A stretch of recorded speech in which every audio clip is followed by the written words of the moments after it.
जय श्री राम दोस्तों। मांधाता बोले कि हे वशिष्ठ जी, यदि आप मुझ पर कृपा करें तो किसी ऐसे व्रत की कथा कहिए जिससे मेरा कल्याण हो।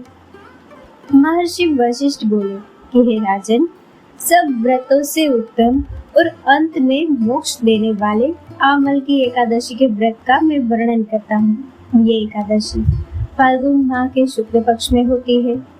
इस व्रत के करने से समस्त पाप नष्ट हो जाते हैं। इस व्रत का फल 1000 गोदान के फल के बराबर होता है। अब मैं आपसे एक पौराणिक कथा कहता हूँ, आप ध्यान पूर्वक सुनिए। एक वेदिश नाम का नगर था जिसमें ब्राह्मण, क्षत्रिय, वैश्य और शूद्र चारों वर्ण आनंद सहित रहते थे।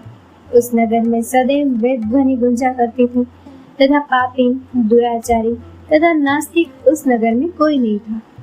उस नगर में चैत्रथ नाम का चंद्रवंशी राजा राज्य करता था। वह अत्यंत विद्वान तथा धर्मी था। उस नगर में कोई भी व्यक्ति दरिद्र व कंजूस नहीं था।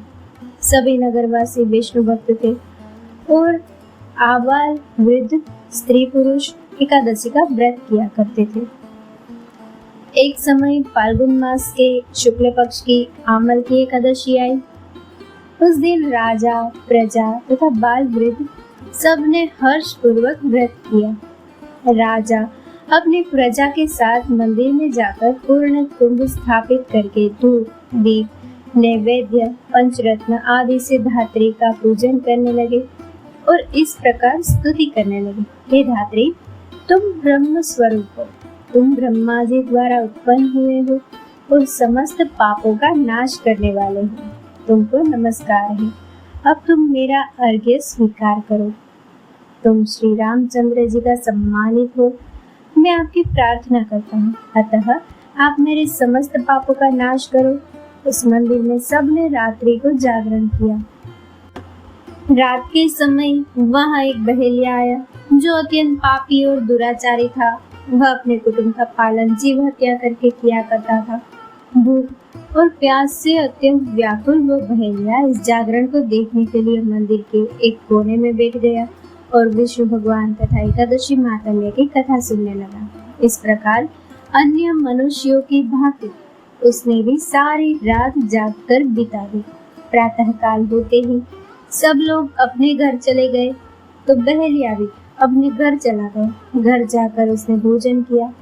कुछ समय बीतने के पश्चात उस बहेलिया की मृत्यु हो गई, मगर उस आमल की एकादशी के व्रत तथा जागरण से उसने राजा विदुरथ के घर जन्म लिया और उसका नाम वसुरथ रखा गया।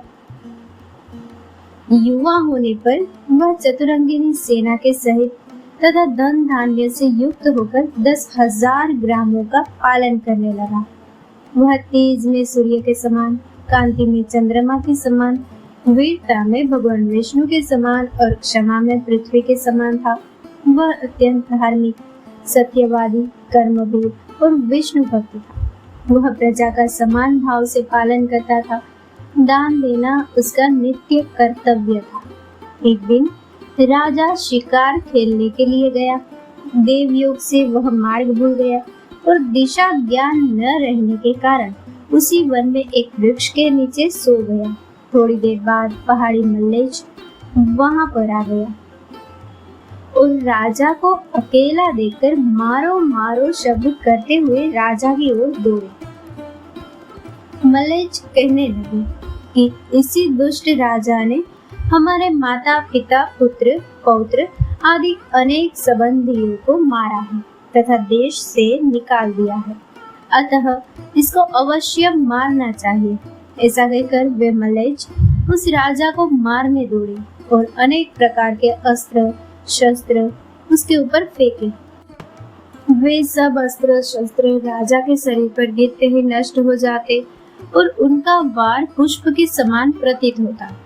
अब उन मल्लेच्छों के अस्त्र शस्त्र उल्टा उन्हीं पर प्रहार करने लगे, जिससे वे मूर्छित होकर गिरने लगे।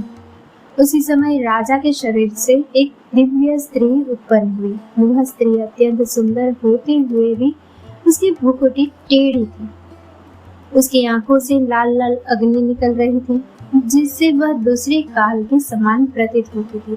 वह स्त्री मलेच्छों को मारने दौड़ी और थोड़ी ही देर में उसने सब मलेच्छों को काल के गाल में पहुंचा दिया। जब राजा सोकर उठा तो उसने मलेच्छों को मरा हुआ देखकर कहा कि इन शत्रुओं को किसने मारा है? इस वन में मेरा कौन हितैषी रहता है? वह ऐसा विचार कर ही रहा था कि आकाशवाणी हुई, हे राजा, इस संसार में विष्णु भगवान के अतिरिक्त कौन तेरी सहायता कर सकता है? इस आकाशवाणी को सुनकर राजा अपने राज्य में आ गया और सुखपूर्वक राज्य करने लगा। महर्षि वशिष्ठ बोले कि हे राजन, यह आमल की एकादशी के व्रत का प्रभाव था। जो मनुष्य इस आमल की एकादशी का व्रत करते हैं वे प्रत्येक कार्य में सफल होते हैं और अंत में विष्णु लोक को जाते हैं। दोस्तों, इस कथा को लाइक, शेयर और हमारे चैनल को सब्सक्राइब करना ना भूलें। जय श्री राम।